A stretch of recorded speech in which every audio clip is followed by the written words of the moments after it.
Oh, iyo. Ilang customer na gupitan mo ngayong araw? Tanong ng may-ari ng barbershop na si Mang Divino kay Raymond. 12 po, Mang Divino. Hindi po ba gano'n naman ang bilang ng kota ko? Oo naman. Sige, babayaran na kita. Maraming salamat, boss. Oh, heto. Wow, pamalengke na ito ah. Pambili ng ulam at bigas. Maraming salamat, boss. Mas pagbubutihan ko pa ang trabaho ko para mas maraming customer magpunta dito sa barbershop ninyo. Nakikita ko naman na kaya mong gawin yon. Magtiwala ka lang sa sarili mo at sa iyong kakayahan. Asahan mong maraming customer ang papasok. Noted po, boss. Nagligpit lang muna ng mga kagamitan si Raymond bago niya nilisan ng barbershop. Dumiretso na nga siya sa palengke para mamili ng magiging hapunan niya. Nung nasa bahay na siya, ay dito na siya nagluto ng pagkain. Siya na lang ang mag-isa sa bahay dahil nasa Maynila ang mga magulang niya. Solong anak lang siya. Kinabukasan, matapos maggupit ay nakausap niya si Rose Ann. Ito ang anak ni Mang Divino. Ano, pagod ka ba sa paggugupit? Nakaka-stress ba? Matawa-tawang pahayag ng dalaga. Oo, inaamin ko. Nakakapagod talaga. May ilang mga customer nga na hindi nagugustuhan ng gupit ko eh. Buti na lang ay nagagawan ko ng paraan para naman makapasok sa panlasa nila. Ibig sabihin niya ay matalino ka rin dahil nagagawan mo ng diskarte. Ganun talaga. Kapag mahal mo ang ginagawa mo, pagbubutihan mo pa rin kahit na may mga araw na pinipintasan ng skills mo. So, uuwi ka na ba, Raymond? Oo, kasi tapos na ako eh. Nakakota na ako. Nakangiting tugon ng binata. Pwede bang samahan mo muna ako sa farm? Mag-harvest lang ako ng itlog ng mga itik. Gagawin ko yung itlog na maalat eh. Sige ba, tutulungan na kita. Sa totoo lang ay gusto naman palagi ni Raymond na makasama si Rose Ann. Magkababata na sila noon pa man. At matagal na siyang may lihim na pagtingin sa dalaga. Nang makarating na sila doon, ay tahimik lang ang paligid, maliban sa mangilan-ngilang ingay na nililikha ng mga itik. Dala-dala ni Rose Ann ang isang malaking basket. Uy, huwag kang mag-alala ha. Siguradong hindi naman masyadong maraming itlog ng itik ngayon. Hindi ka naman siguro sobrang mapapagod, di ba? Tumatawang wika ni Rose Ann habang tinuturo ang mga itik na nahaharangan na ang mga bakod. Ito ang nagsisilbing kulungan ng mga hayop. Hindi naman. Ito pa nga yung parang pahinga sa akin eh. Kaysa mag-isa ako sa bahay, mas masaya pa na may kasama. Mabuti naman. Halina rito, pasok na tayo sa kulungan. Sa tabi ng panangingitlog ang mga inahing itik o di naman kaya sa mga sulok-sulok. Basta huwag ka lang gagawa ng ingay ha. Baka matakot sila at tumakbo pa.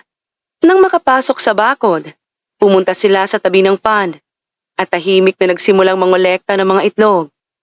Habang naglalagay si Raymond ng itlog sa basket, biglang may isang itik na tumakbo papunta sa kanya at tinuka ang dulo ng pantalon niya. Grabe, kahit nakapantalon ako ay ramdam ang sakit ng pagtuka. Ang lakas pala manuka nito kumpara sa manok. Parang inipit na flies eh.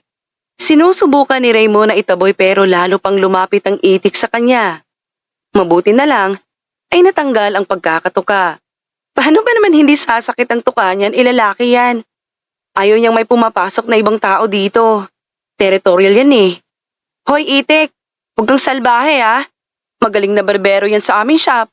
Baka kalbuhin ka niyan, sige ka. Pagbibiro ni Rose Ann habang hinahawakan ng hayop at kinakausap na parang tao. Sa kanya lang yata maamo ito. Nung hindi pa agresibo ang itik, nagpatuloy pa sila sa pagkolekta. Napakarami pala nito ngunit medyo mahirap hanapin dahil kung saan-saan nangingitlog. Habang nakatayo sila sa tabi ng puno para magpahinga, nagabot si Rose Ann kay Raymond ng isang basong tubig. Sa farm na yon ay malapit ang rest house ng dalaga. Uminom ka muna. Nakikita kong pawis ka na rin eh. Halatang pagod na. Baka mangamoy putukan yan ha. Salamat talaga sa pagtulong. Kung ako lang dito ay baka hindi ko kayang tapusing mag-isa. Kailangan kasing hanapin lahat ng mga itlog at baka kainin lang ng mga lalaking itik. Hoy, hindi ako umoy putok. Kahit pawisin ako ay mabango pa rin dahil gumagamit ako ng Rexona. Walang anuman, Roseanne. Nandito lang naman ako at handang tumulong. Naalala mo pa ba nung bata pa tayo? Minsan din tayo nagtanim ng gulay dito sa bukid ninyo kasama si Mang Divino. Sabi niya sa akin noon, ang farm ay kailangan ng taong masipag para mapangalagaan ng maayos. Ito daw yung magbibigay sa'yo ng blessing sa araw-araw. Basta magsipag lang ay hindi magugutom. Ang dami ko ding alaala dito sa farm ninyo. Ngayon ay naging itika na. Tumutulong ako sa papa mo para may pambaon sa school dahil kung minsan ay walang iniaabot ang parents ko sa akin eh. Oo nga naman, naalala ko yun. Dati kasi puro maisan yung nandito. Ngayon ay mga itik na. Ang bilis ng panahon, no? Ang dami ding nagbago. Ang sabi kasi sa akin ni Papa, mas kumikita daw ang itikan kaysa maisan. Nabebenta mo ang itik at pati na rin ang mismong itlog nila, di ba? Sambit ni Roseanne. Maya-maya pa, may isang maliit na ibon na dumapo sa balikat niya. Napapansin ko lang, parang laging maamo ang mga hayop dito sa'yo. Kung sa bagay, ikaw ang prinsesa ng farm samantalang si Mang Divino naman, ang king. Pagbibiro ni Raymond. Prinsesa ka dyan. Baka dahil sanay na sila sa akin. Pero kung prinsesa ako, edi, ikaw naman yung knight na palaging handang tumulong, no? Hinawakan ni Rosa ng ibon at pinalipad na ito. Sige na, baka masayang pang oras mo. Ipagpatuloy na natin ang pangongolekta ng itlog. Hayaan mo mamaya pag natapos na tayo, bibigyan kita ng itlog na pula mamaya. Ginawa ko yun eh. Wow, paborito ko yun eh. Sa wakas may pang-ulam na ako mamaya. Sige, pagpatuloy na natin ang pangongolekta ng itlog. Inabot pa sila ng 1 oras at mahigit bago nila nakumpleto ang mga itlog. Tinupad naman ni Roseanne ang pangako niya. Dahil tinulungan mo ako sa paghahanap ng mga itlog ng itik ay heto, tanggapin mo. Wow, grabe. 1 dosenang itlog na maalat talaga. Napakarami nito ah. Ibebenta niyo pa ito eh. Hindi naman kaya magagalit yan si Mang Divino. Maraming salamat, Roseanne ah. Napakabait mo talagang kaibigan sa akin. Kayo ng papa mo ay napakabuti sa akin. Hayaan mo, kapag nakaluwag-luwag na ako, ay susuklian ko ang kabaitan ninyo. Ay nako, huwag kang mag-alala. Sinabi ko na to kay Papa kanina pa bago pa kita niyaya na tulungan ako. Sabi nga niya, bigyan kita ng mga itlog eh. Ewan ko ba? Parang mas alam pa niya kung ano ang gusto mong ulam eh. Paborito mo ba yan? Tanong ng dalaga habang tumatawa ng mahina. Salamat talaga. Oo naman, paborito ko talaga. Saka magaling ka rin kasi talagang maggupit. Basta bukas, hindi lang 12 ang kota mo. Baka umabot pa sa 16 na customer kada araw. Tsaka hindi mo kailangang bayaran ng mga kabutihan namin, Raymond. Bata pa tayo, alam na namin na mabait kang tao. At handa pang tumulong. Kung hindi ka nga lang mahiyain, baka ikaw na ang nagmamay-ari ng sarili naming barbershop ngayon eh. Hindi, joke lang. So paano ba yan? Uwi na ako ha. Wala ka na rin bang ibang gagawin? Makapagpahinga ka na rin ba? Oo, wala na rin akong gagawin. Uwi na ako sa amin. Si Papa ay dito matutulog sa farm sa may rest house para bantayan to. Nang makauwi na si Raymond sa bahay ay napangiti siya dahil napakabait sa kanya ni Roseanne. Ang kanyang inayos ang karton ng itlog sa lamesa ng kusina. Habang binubuksan niya ito, ay amoy ng maalat na itlog ang sumalubong sa kanya. Napakabango. Amoy fresh from the farm talaga. Inihanda niya ang sibuyas at kamatis at hiniwa sa maliliit. Habang kinakain ang kanyang hapunan, hindi niya mapigilan ang mapangiti sa mga nangyari kanina. Ang tawanan nila ni Roseanne at ang mga kwentuhan tungkol sa mga pangarap. Matapos kumain, nagligpit na siya at kinuha ang isang litratong nakasabit sa dingding. Litrato nila ni Roseanne noong mga bata pa sila kung saan sila naglalaro sa tabi ng mga taniman ng mga mais. At pagkatapos ay inayos na niya ang pagkakasabit nito. Kinabukasan, mas maaga pa kaysa sa dati si Raymond sa pagpasok sa barbershop. Nakita niya si Mang Divino na naglilinis ng mga kagamitan. Maaga ka ngayon na, Raymond. Mukhang inspirado ka. Bati ni Mang Divino. Opo, boss. Masarap po kasi ang hapunan ko kagabi. Maraming salamat po sa itlog na maalat Sagot niya habang naghahanda ng mga gunting at clipper. Wala yon. Naubos mo agad. Siyempre po may natira pa. Hindi pa nakakagupit ng isang customer ay dumating na si Rose Ann. Dala-dala ang isang basket na saging ng saba. Uy Raymond, binili ko ito kanina sa daan. Alam kong mahilig ka sa saging na saba baka gusto mo? Ako, paborito ko to Sabi ng dalaga habang inilalagay ang basket sa mesa. Salamat ulit, Rosan. Hindi ka talaga napapagod na magbigay ng biyaya. Sige, kakain ako niyan. Saluhan mo na ako. Nakangiting sagot niya. Habang nagkukwentuhan sila, dumating na ang unang customer sa araw na yon. Nagpaalam na si Raymond at nagsimulang magupit. Sa tuwing tumitingin siya sa salamin, nakikita niya si Rose Ann na nag-aayos ng mga gamit sa paggupit at nililinisan niya rin ito. Tinutulungan rin siya nito, parang wala na siyang intindihin pa. Minsan ay napapatingin din ito sa kanya at ngumingiti. Matapos ang ikalimang customer, bigla ang nagsalita si Rose Ann. Raymond, may bagong itlog ng itik na naman kanina. Bumisita ako sa farm at nakalima ako. Sabi ko na nga ba swerte ka talaga kapag nandito ka sa amin. Swerte? Talaga namang nangingitlog ang mga itik saka marami ang mga alaga ninyo. Basta, naniniwala ako sa swerte ng dahil sa'yo. Maya-maya pa, ay may isang customer na dumating at saglit naman na umalis si Rose Ann. Napangiti si Raymond habang ginugupitan ito. Walang ibang laman ang isip niya kundi ang babaeng lihim niyang iniibig. Baka balang araw, ipagtapat na niya dito ang tunay niyang nararamdaman. Pero ngayon, masaya muna siya sa pagiging magkaibigan nila. Matapos ang ikapitong customer, inayos niya ang mga gunting sa tamang lagayan at pinunasan ng malambot na tela ang mga clippers hanggang sa malinis ito. Sa mesa, nakita niya ang basket ng saging na saba na dinala ni Rose Ann kanina, kaya kumuha ulit siya. Uy, gutom ka na ba? Tanong ng dalaga na biglang lumapit sa kanya, dala-dala ang isang baso ng malamig na tubig. Kanina pa kita napapansin na mabilis magtrabaho na parang hinahabol ang oras. Baka mamaya ay mapagod ka ng gusto Relax ka lang. Salamat, Rose Ann. Gutom na nga.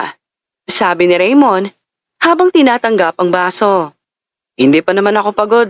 Kahit makapitong customer pa uli ako tulad kanina kaya ko pa. Dagdag pa niya. Tsaka, alam mo namang gusto kong tapusin agad ang trabaho para makatulong ako minsan sa inyo sa pangunguha ng itlog ng mga itik. Diba sabi mo kamakailan lang medyo nahihirapan si Mang Divino na asikasuhin ng farm dahil may sakit siya? Ngumiti ang dalaga. Ang kanyang mga mata ay parang kumikislap sa tuwa nang marinig yun sa binata. Naiisip mo pa rin pala yun? Masyado kang maalalahanin Buti na lang at hindi ka nagsasawa sa mga gawain namin sa farm. Minsan kasi iniisip ko baka napapagod ka na kasi iba naman ang trabaho mo dito sa barbershop. Hindi ang pag-aalaga ng mga hayop. Hindi.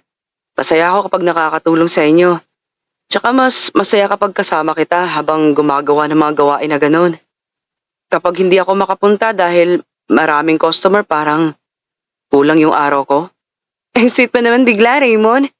Siguro ay naawa ka lang na wala akong kasama. Hindi lang naman yun, Rose Ann.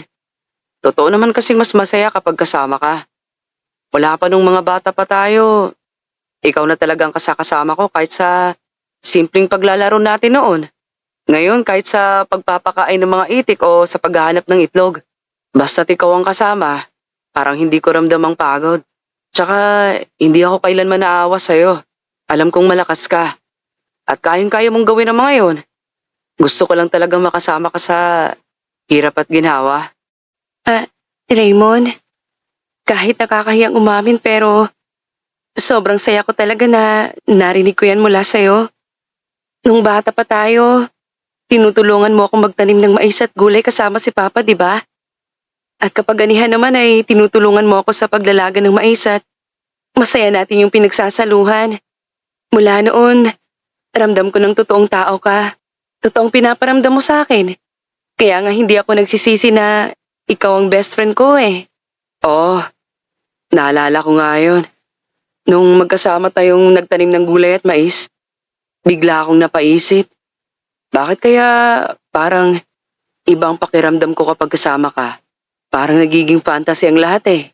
Tuwing nagluluto naman ako ng ulam sa amin, lagi kong iniisip na baka mas masarap kumain kung kasalo ka sa mesa, lalo't mag-isa lang ako sa buhay. Ewan ko ba, mahirap aminin pero hindi lang best friend ang turing ko sa'yo. Masigit pa doon, Rosan. Gusto kong palagi kang kasama. Sa farm at kahit saan basta tayong dalawa lang. Gusto kong ikaw ang makasama ko habang buhay. Sa wakas ay umamin rin sa Raymond ang sandaling yon. Sa wakas ay umamin rin sa Raymond sa sandaling yon. Nung nagsasalo tayo ng nilagang mais noon, napapatanong rin ako na bakit sobrang saya ko kahit sa simpleng bagay lang. Nangyayari lang yun kapag kasama ka. Akala ko nga abnormal ang nararamdaman ko eh. Gusto ko rin naman ang palagi kang kasama, Raymond. Sa farman o kahit saan pa tayo magpunta. Hindi lang din best friend ang tingin ko sa'yo. Dahil mahal kita, higit pa sa kaibigan. Gusto ko rin na ikaw ang makakasama ko sa habang buhay. Buong pusong pagtatapat ni Rose Ann. Hindi ako makapaniwala. Akala ko kasi ako lang yung may ganitong feelings. Parang tatanga-tanga nga ako minsan kasi habang nagugupit sa customer, nag-i-imagine ako na tayo na. Tapos, bigla na lang akong napapangiti mag-isa. Pinagtatawanan pa nga ako ni Mang Divino. Kasi parang kinikilig daw ako noon kapag nahuhuling niya ako sa ganong sitwasyon. Alam mo ba, minsan kong naisip na baka hindi mo ako gusto kasi isa lang naman akong barbero. Ay naku, Rose Ann. Basta, alam ko lang na sobrang saya ko ngayon. Para akong nanalo sa loto dahil mahal mo rin pala ako. Nakangiting pahayag ni Raymond. O siya, magupit ka na. Mabuti na lang ay wala si Papa dito kaya hindi niya maririnig ang pinag-usapan natin. Oo, sige, hintayin mo na lang ako mamaya ah. Sambit ni Raymond. Nang meron na ulit siyang customer, ay natawa si Rose Ann. Uy, baka mapagkamalan kang baliw ng customer mo ah. Ngiti ka ng ngiti dyan eh. Tumatawang pahayag ng dalaga. Sige na, tapusin mo muna yan. Mamaya na tayo mag-usap ng mas mahaba. Siniko pa ni Rose Ann ng marahan si Raymond bago tumalikod at umupo sa silya. Habang nagtatrabaho si Raymond, hindi niya mapigilang paminsan-minsan na sumulyap kay Rose Ann. Nakita niya itong nagbabasa ng magazine o tumingin sa labas ng bintana. Matapos niyang gupitan ng customer, lumapit siya kay Rose Ann. Uy, okay ka lang? Tanong ni Raymond habang nakaupo sa tabi niya. Oo naman. Teka, naisip ko lang. Baka hindi ka pa nakakakain ng tanghalian ha? Kanina ka pa kasing busy eh. Baka gutom ka na talaga. Hindi sapat yung kinain mong saging kanina. Hindi pa nga eh. Nakalimutan ko rin mag-almusal kanina sa sobrang excited kong pumasok. Ay nako Raymond, paano ka naman makakapagtrabaho ng maayos kung hindi ka kumakain? Sambit ng dalaga habang tumatayo na. Sige na, punta tayo sa karinderya sa kanto. Treat kita ng pansit malabon at adobo, baka makalimutan mo pa kumain ng hapunan kung hindi kita niyayaya eh. Sus, hindi naman ako bata para kailangan pang bantayan. Sadyang busy lang. Teka, baka magalit si Mang Divino dahil hindi ako nagpaalam ah. Pahayag ni Raymond, pero sumusunod na rin siya kay Rose Ann palabas ng barbershop. Hindi yan. May maiiwan naman ng mga co-barbers mo eh. Pagdating sa karinderya, agad silang inalok ng lamesa ng matandang may-ari na si Aling Nelia. Ay Raymond at Rose Ann, matagal na kayong hindi pumupunta rito ah. Bata pa kayo nung huli kayong kumain dito eh. Pinsan nga ay nag-aagawan pa kayo sa pagkain kapag nagustuhan yung order ng isa't isa. Tumatawang pahayag ni Aling Nelia habang inilalagay ang mga plato sa lamesa. Baka ngayon, hindi na kayo mag-aagawan ha? Baka pag-ibig ng binabahagi niyo sa isa't isa. Namula naman ang pisngi ng dalawa. Aling Nelia naman, hindi naman po. Tumatawang pahayag ni Rose Ann. Ay nako, parang mga bata pa rin kayo kahit malaki na. Tumatawang pahayag ng matanda. Habang naghihintay ng pagkain, tahimik lang silang dalawa. Maya-maya'y, nagsalita si Rose Ann. Raymond, panimula ni Rose Ann. Hawak ang baso ng tubig. Tungkol kanina sa sinabi mo, totoo ba talaga yon? Hindi ka ba nagbibiro? Rose Ann, hindi ako makakapagbiro ng ganon. Mula pa nung nagsimula ako maggupit sa barbershop ni Mang Divino, lagi na kitang iniisip. Minsan nga, nag-i-imagine ako na ginugupitan kita eh. Tapos nagtatanong ka sa akin ng, Raymond, okay ba tong gupit ko? Tapos sasabihin ko, hindi lang okay. Napaka-perfect mo. Napahagalpak ng tawa si Rose Ann. Ang corny mo naman. Pero mas gusto ko pa yan kaysa sa mga masyadong seryoso na linya na naririnig ko sa mga teleserye. Natatawa ka na naman sa akin ah. Pero sige, okay lang basta't masaya ka. Hindi nagtagal ay dumating na ang kanilang pagkain. Langhap nila ang mabangong usok ng adobo at pansit malabon. Uy Raymond, kain na. Baka mawala pa yung lakas mo sa paggugupit ng dahil sa gutom. Unahan tayo sa pag-ubos ng pagkain ah. Wag, baka mabulunan tayo. Kaya din ako nagsisipag ay dahil gusto kong may maipagmalaki sa'yo. Gusto kong makarami ng customer para makapag-ipon ng pera. Kapag nakapagtayo na ako ng sarili kong barbershop, malay mo eh, pakasalan mo na ako, di ba? Raymond naman, patawa ka naman dyan eh. Hindi pa nga tayo opisyal na magjowa eh. Kasal na agad ang nasa isip mo? Eh, bakit? Hindi ba? Hindi ba't sabi mo kanina, mahal mo rin ako? Kaya bakit hindi pa natin isipin yun? Teka, bakit hindi pa tayo opisyal? Nagkami na nga tayo eh. Alam mo naman na nag-aaral pa ako, di ba? At baka magalit si Papa. Maghintay ka lang ng konting panahon. Darating din tayo doon. Ah, ganun ba? Okay, sige. Maghihintay na lang ako. Matapos nilang kumain, nagpasya silang maglakad pa uwi ng barbershop. Pagdating sa labas ng barbershop, nakita nila si Mang Divino na nagwawalis sa may labas ng pintuan.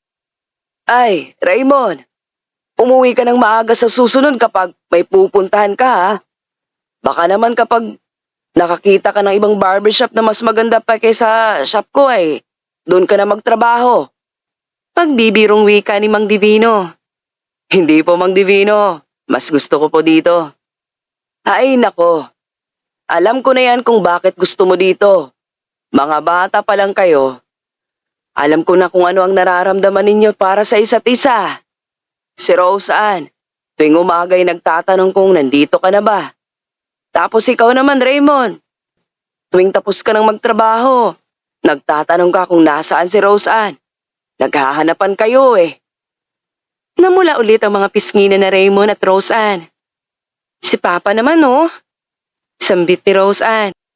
Sige na, pumasok na kayo, Raymond. May bagong customer na darating mamaya ha. Sinabi niya na gusto niyang gupit ay parang yung sa mga artista ngayon. Yung trending. Baka kailangan mong mag-isip ng bago mong diskarte para sa kanya. Opo boss, sisikapin ko po. Teka, nagseta pa siya ng oras ha? Matawa-tawang pahayag ni Raymond.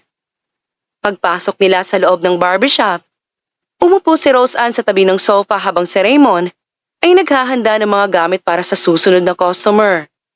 Habang nag-ayos si Raymond, hindi niya mapigilang tumingin kay Rose Ann na ngayon ay nakangiti lang sa kanya. Raymond, kapag natapos ka na sa trabaho mo ngayon, pwede ba tayong pumunta sa farm? Gusto kong ipakita sa iyo ang mga bagong itlog na nakuha ko kanina. Doon ko kasi inimbak. Baka naman gusto mo ring makita kung paano ko ginagawa ang itlog na maalat. Sige. Tsaka magtanim tayo ng bagong gulay bukas.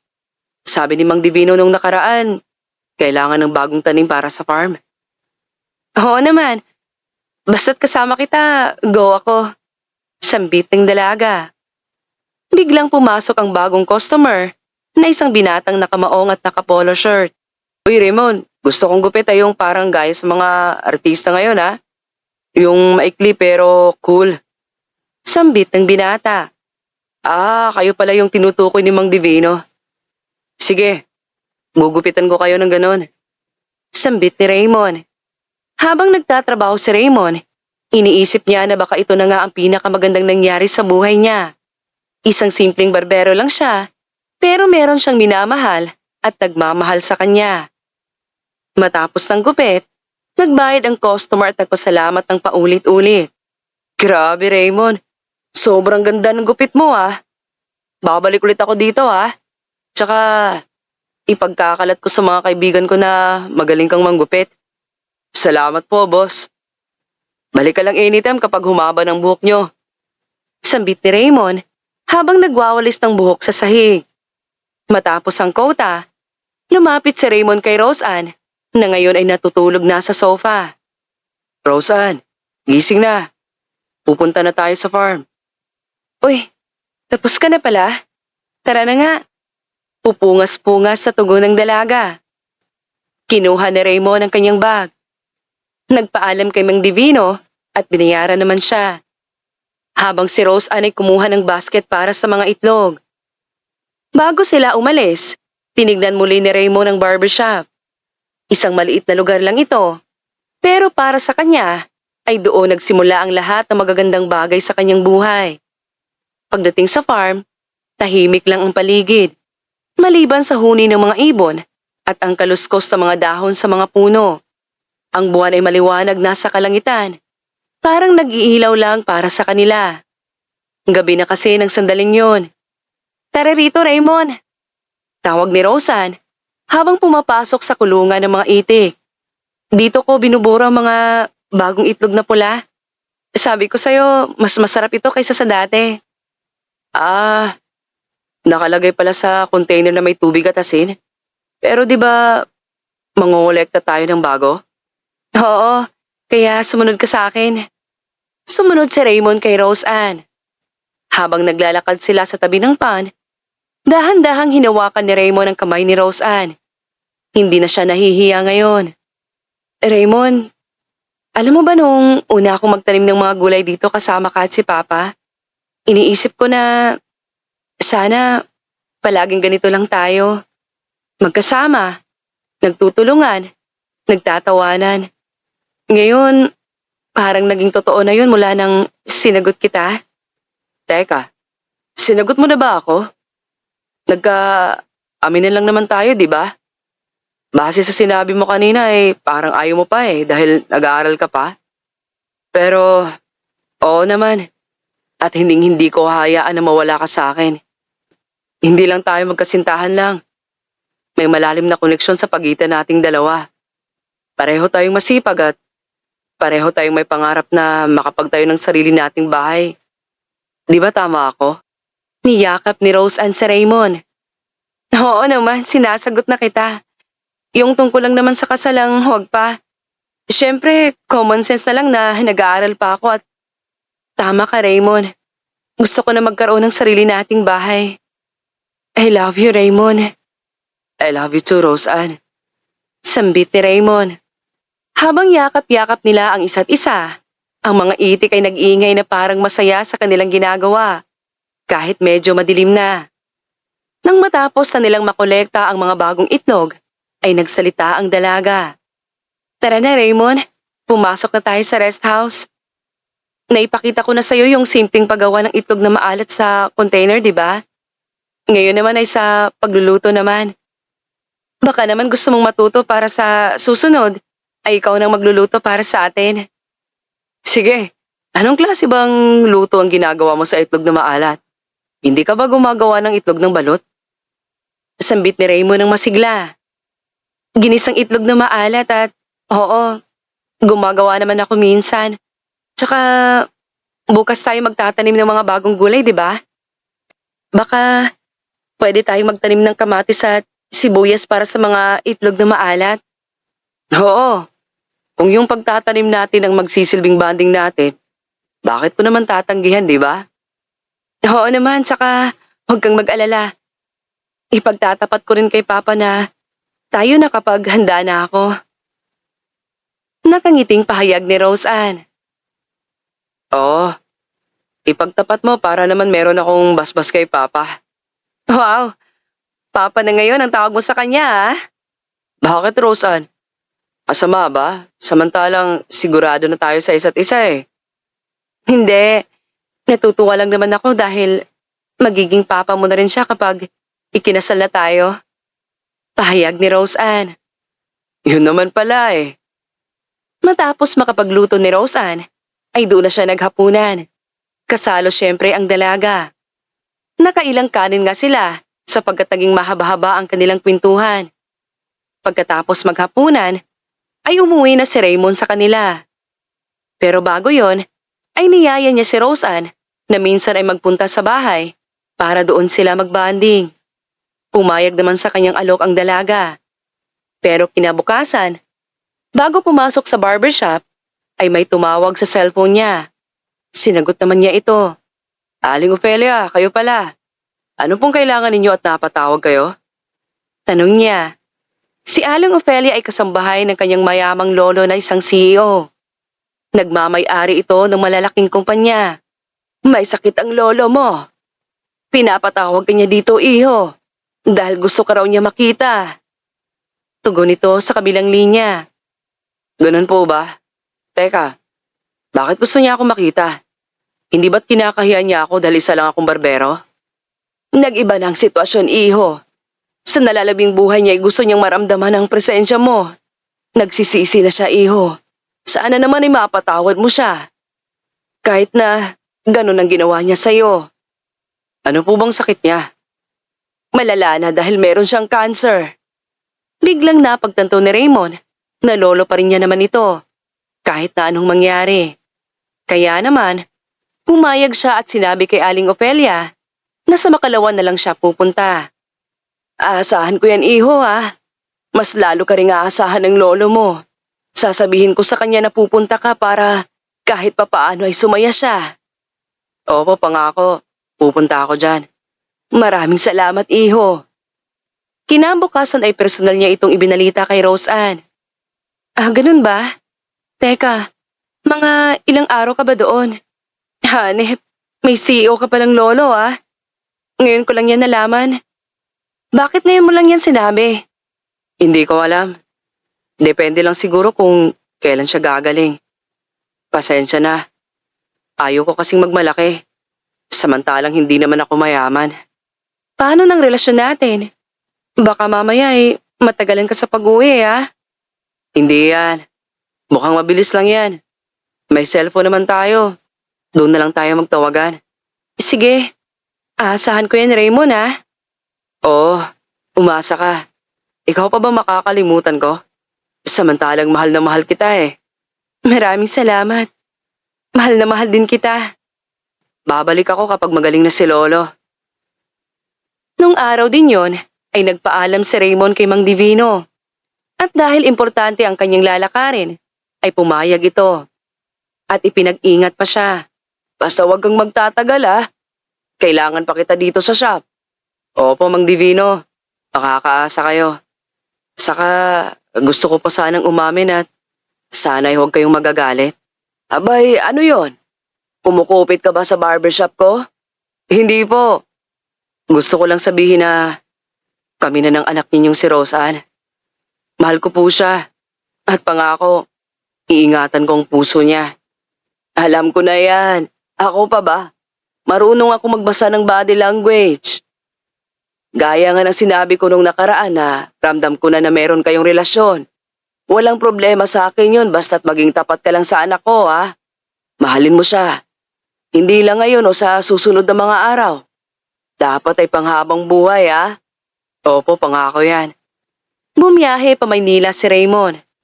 Inabot siya ng 5 oras bago makarating sa lugar na yon. Agad naman niyang nakita ang mansyon ng kanyang lolo at agad naman siyang pinapasok ni Aling Ofelia. Welcome ka dito sa mansyon niyo, iho. Nandoon ang lolo mo sa kwarto niya. Halika't samahan mo ako sa pagpunta doon. Sige po, gusto ko siyang makita. Halika, iho. Sumunod ka sa akin. Nakarating sila sa master's bedroom hanggang sa makita na nga ni Raymond ang lolo Alfonso niya. Yung hulong kita niya dito ay malakas-lakas pa at nakakatayo pa ng tuwid. 2 beses na rin siyang nakakabisita sa mansyon. Pero matabang ang pakikitungo noon ng lolo niya. Samantala ngayon, ay payat nga at puting-puti na din ang buhok.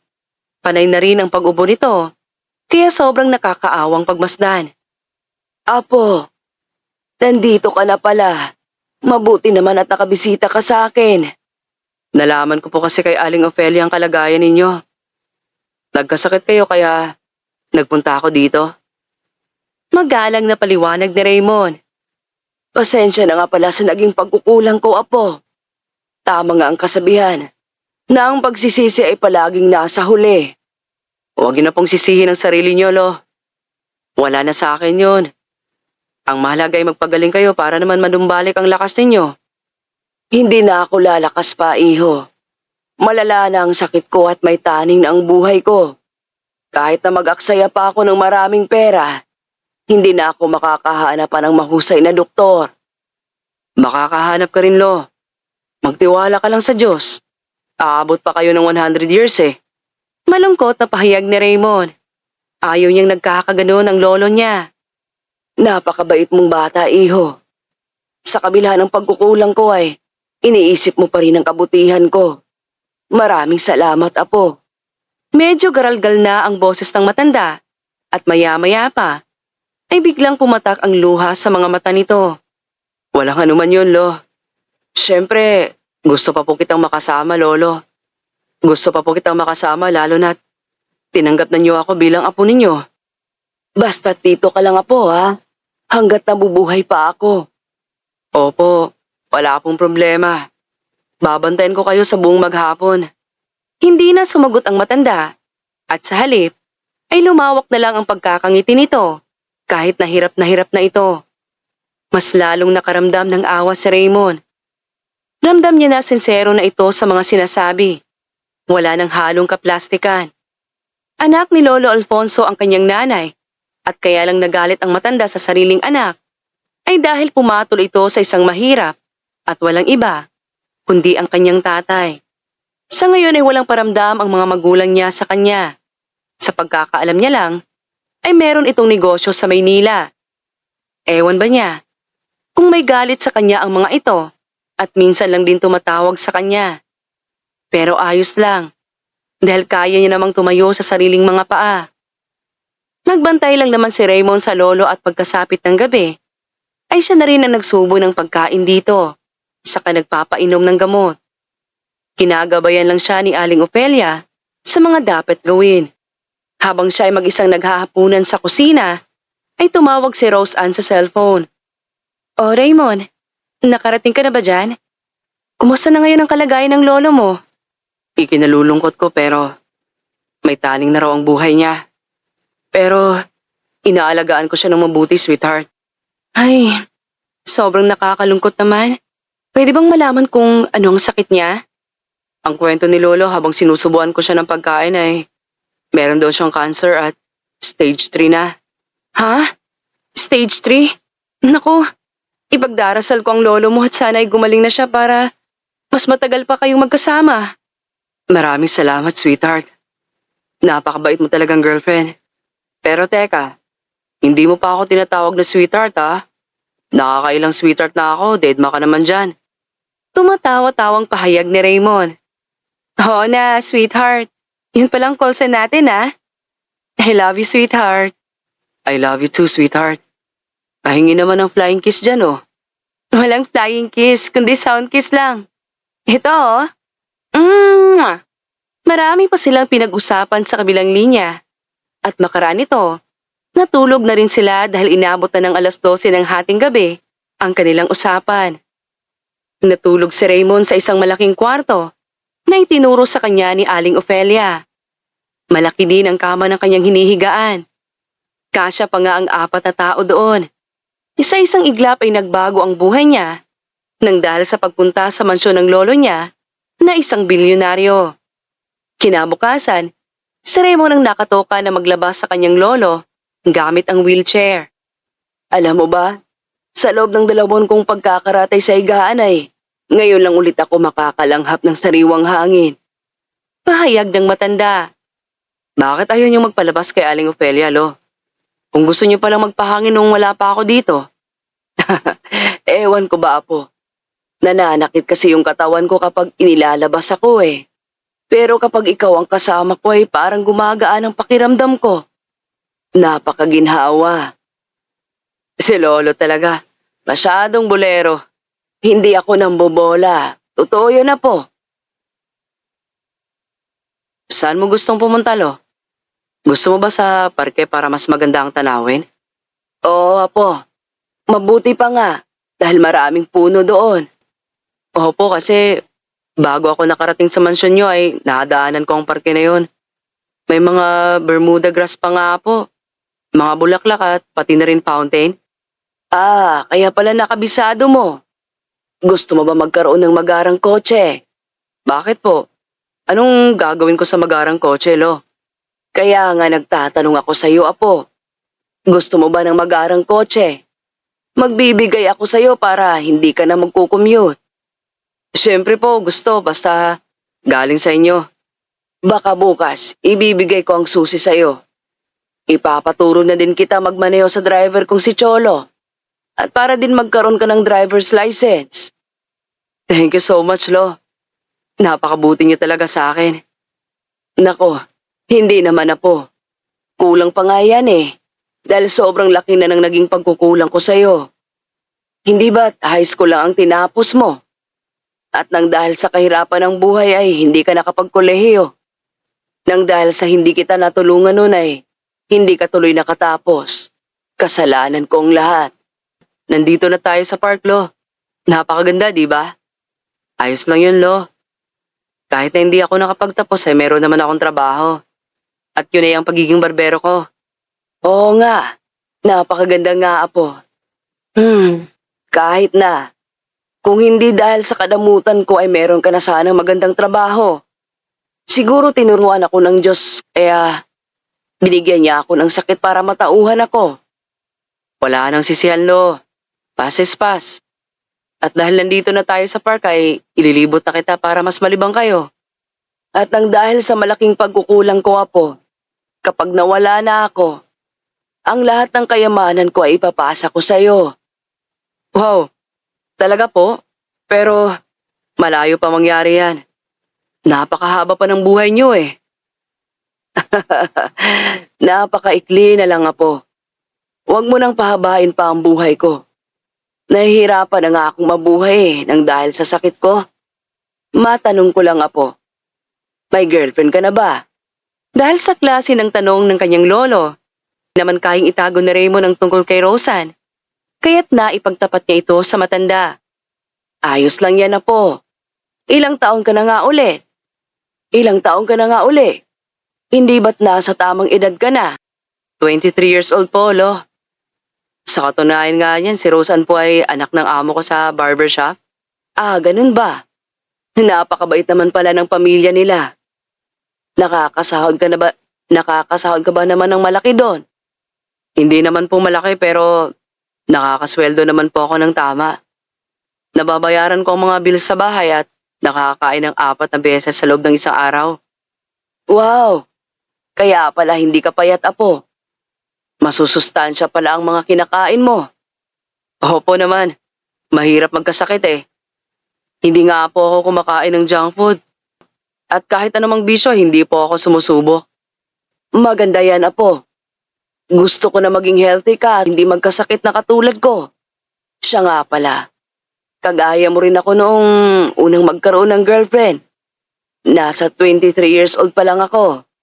Ah, ganun po ba? Si Lola po yung unang nakarelasyon niyo, ano?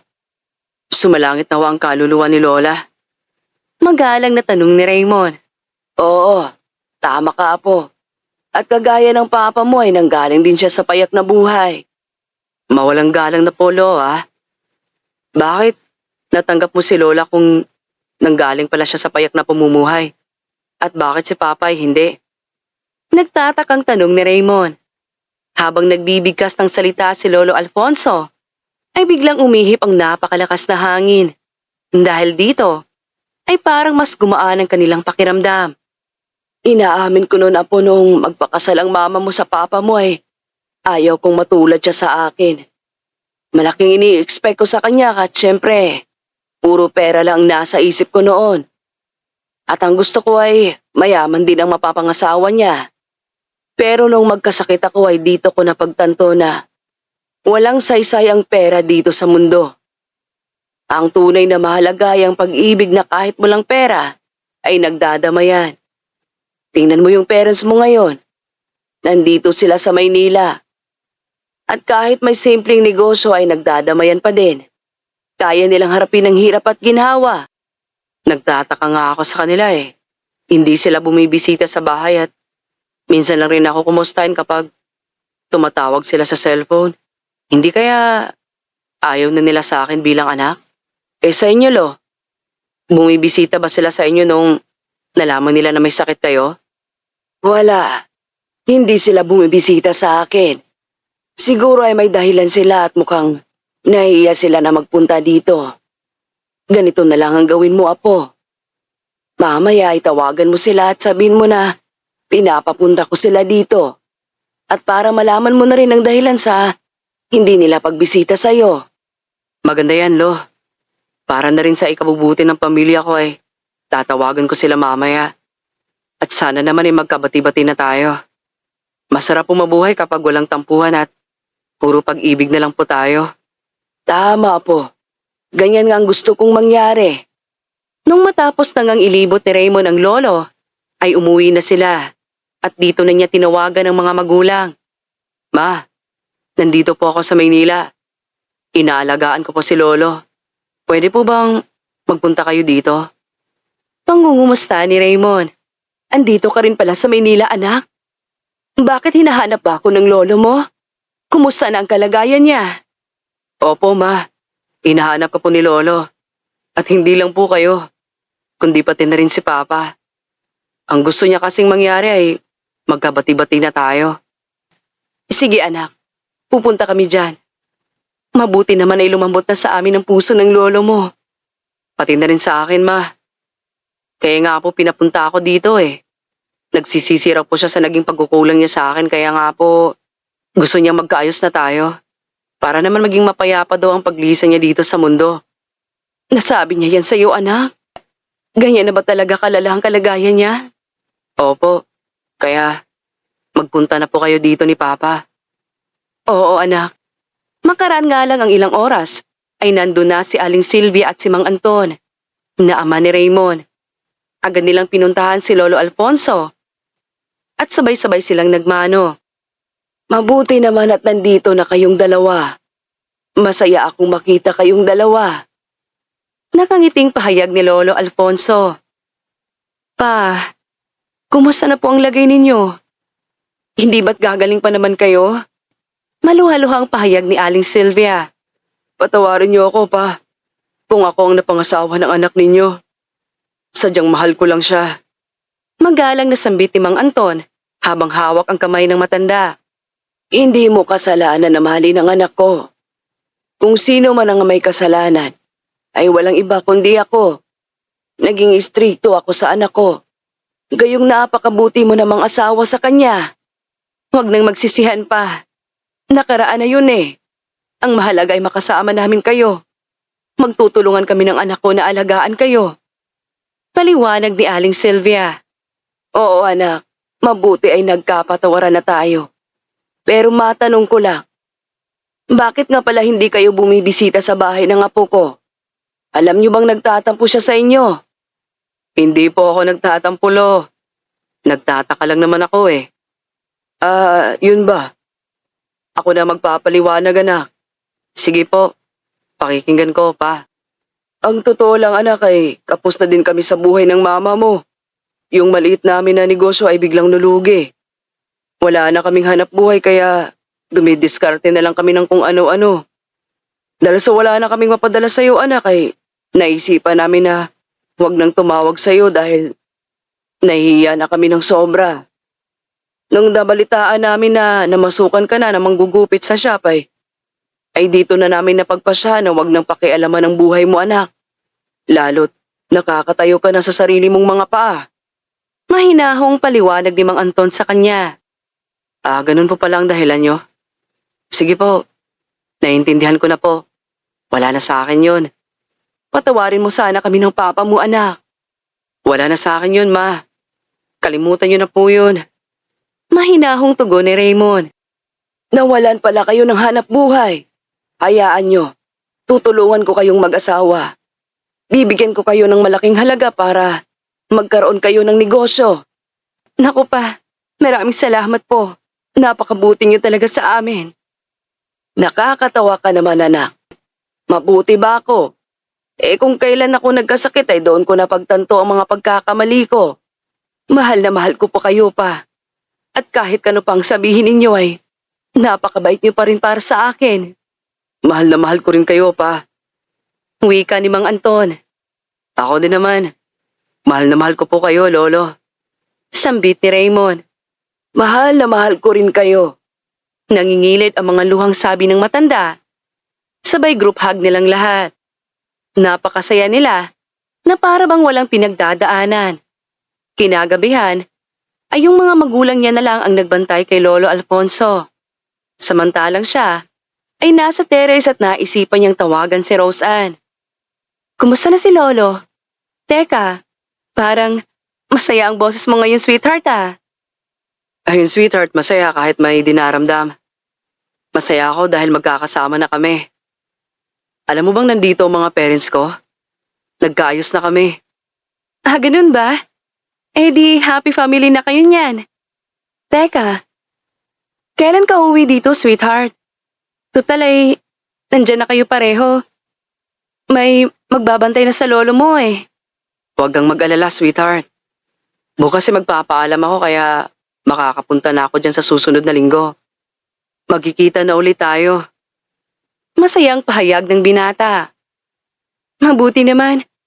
Sobrang miss na kita eh. Kahit ilang araw ka lang nawala. Ikaw rin, sweetheart. Sobra na kitang na-miss. Malambing na pahayag ni Raymond. Siya nga pala, sweetheart. Kanina ay hinahanap ko ng naging customer mo. Ang sabi ko ay nasa Maynila ka na at kasama mo ng pamilya mo. Hinahanap ka nila dahil napakahusay mong manggupit. Hinahanap nila ako? Samantalang maraming barbero na magaling dyan. Sina Carl, Radson, at Tino. Anyway, maraming salamat pa rin sa mga nagtitiwala sa akin na customer. Siguro ay namimiss ka rin nila. Siyempre yung barbershop ay malapit sa Patwa kaya hindi ka nila nakikita. Kumusta na? Ikaw na lang ba ang mag-isang nag-aalaga ng mga itik? Kapag nawanguha lang ako ng itlog ay mag-isa lang ako. At kapag sumapit na ang gabi, siyempre si Papa na ang nagbabantay ng farm. Ganun ba? Hayaan mo kapag nakauwi na uli ako dyan, ay tutulungan na ulit kita. Masarap magtrabaho, di ba, kapag kasama mong minamahal mo? Oo naman, masarap sa pakiramdam. Basta may kasama ka na nagpapasaya sa'yo. Kahit nakakapagod ay nagiging komportable. I love you, sweetheart. I love you too, sweetheart. Marami pa silang pinag-usapan at pagkatapos nito, ay binaba na nila ang tawagan dahil maghahating gabi na. Kinabukasan, ay dito na siya nagpaalam sa mga magulang niya at sa lolo na uuwi sa probinsya. Pinayagan naman siya ng mga ito. Habang naghihintay ng schedule sa pagbiyahe sa probinsya, ay nag-video call siya kay Roseanne. Pinakita naman ito ang mga ginagawa niya sa farm. Tuwang-tuwa si Raymond dahil parang naroon din siya kasama ng kanyang sweetheart. Hinay-hinay ka lang sa ginagawa mo, sweetheart ha. Baka mamaya ay masugatan ka ng itak. Ano nga uli ang tinatanim mo? Yung bagong sibol na kamatis, sweetheart. May ingat naman ako sa pagbubungkal eh. Tapos na ako sa pag-aasikaso ng mga iti kanina. Maswerte ako dahil nagkaroon ako ng isang girlfriend na bukod sa maganda na, ay napakasipag pa. Bibihira na lang yung mga babae na kagaya mo, na gumagawa ng gawain sa farm. Napakabuti din ng pamilya mo sa akin, sweetheart. Kung wala kayo ay tiyak na pulubi na ako. Dahil kay Mang Divino ay nagkaroon ako ng hanap buhay at nagagawa kong tumayo sa sarili kong mga paa. Wala yun, sweetheart. Saka, kababata naman kita eh, kaya Nakiusap ako kay Papa na ipasok kanya sa barbershop mula nang hindi na nagpapadala ang parents mo. Mabuti na lang talaga ay mabilis kang natuto manggupit kaya naging barbero ka agad. Oo nga eh. Mabilis lang talaga ako matuto. May tanong ako sa'yo, sweetheart. Bukod sa mahal mo ako, ano pa bang nagustuhan mo sa akin?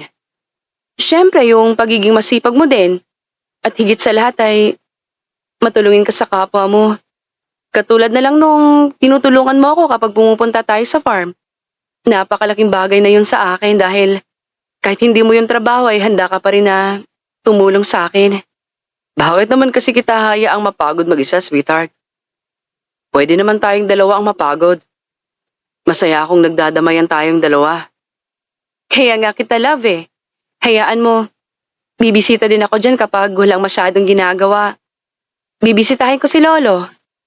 Alam mo ba, sweetheart, na kilala ka na rin ni Lolo? Suportadong-suportado sila sa relasyon nating dalawa. Ah, ganun ba? Mabuti naman. Nang sa ganun ay hindi na ako mahiya pa na magpunta-punta dyan, sweetheart. Kapag naisipan ko na bumisita dyan. Pamilya na kita. Dahil future wife kita, kaya bakit ka pa mahihiya, di ba? Oo nga naman. Maraming salamat, sweetheart. 3 oras na yata ang naging video call nila dahil marami silang napag-usapan.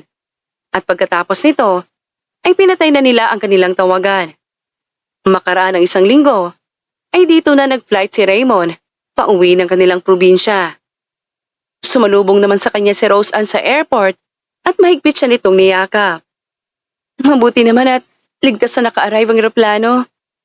Alam mo ba na may paparating na bagyo kaya sobra akong nag-alala para sa kaligtasan mo, sweetheart?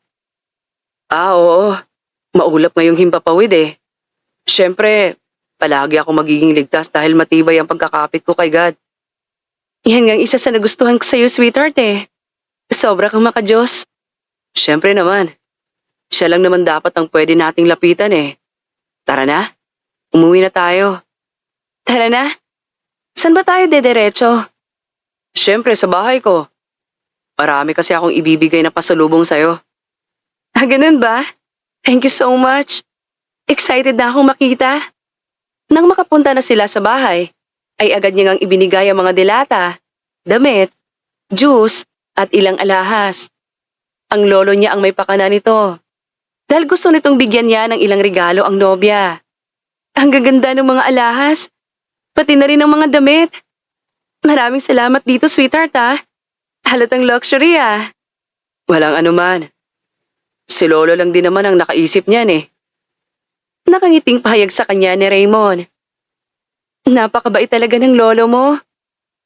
Kitang-kita naman ni Raymond na talagang masaya ito habang suot ang damit na regalo niya at nakaharap sa salamin.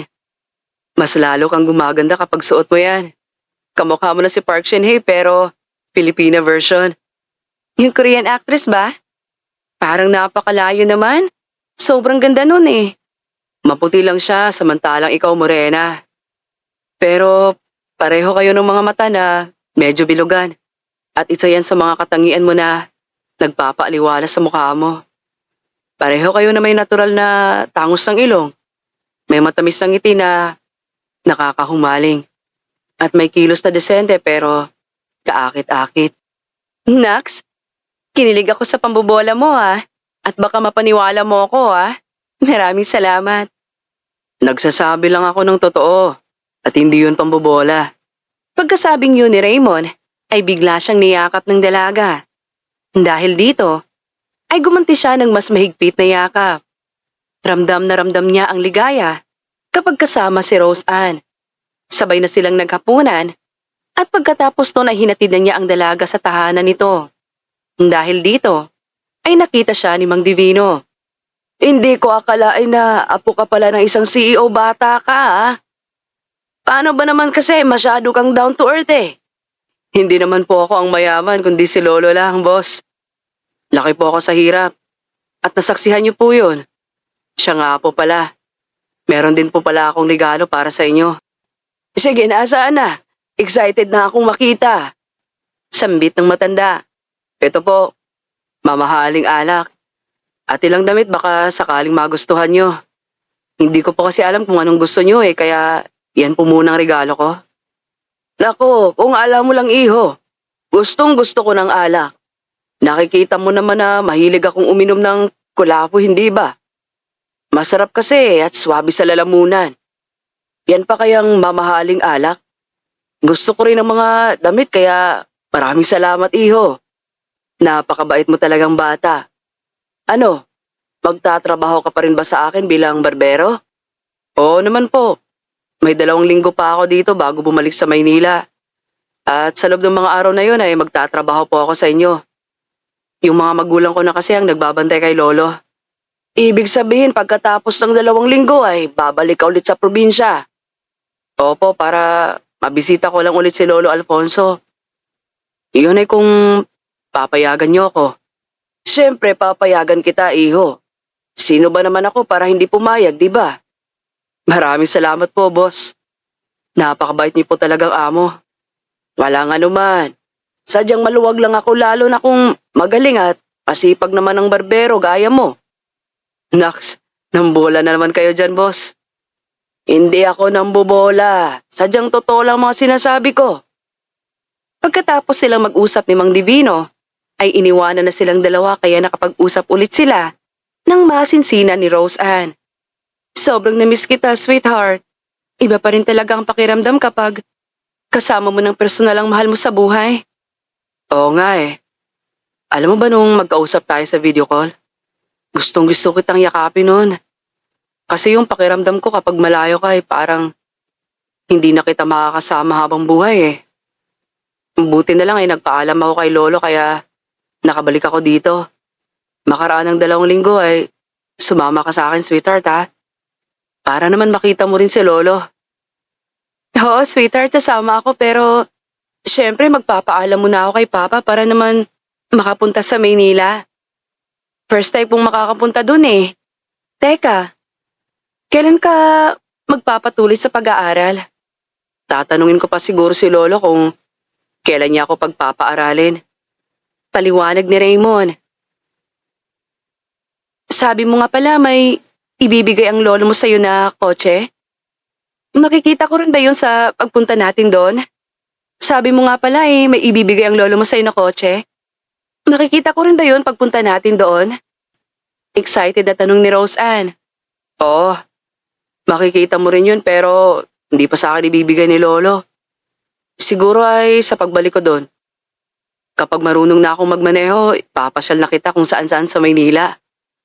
Maraming salamat, sweetheart. Gusto mo pa talaga ako mapasaya Siyempre, mahal na mahal kita, sweetheart Mahal na mahal din kita, sweetheart. Total ay maaga pa naman. Doon tayo sa labas magkwentuhan habang nagpapahangin. Sambit ni Rose Ann. Nagpunta nga sila doon at doon sila nagkwentuhan habang nakatanaw sa mga bituin. Parang paraiso sa kanila ang eksenang yun. Bahagyang malamig ang simoy ng hangin at kumpleto ang mga bituin sa alapaa.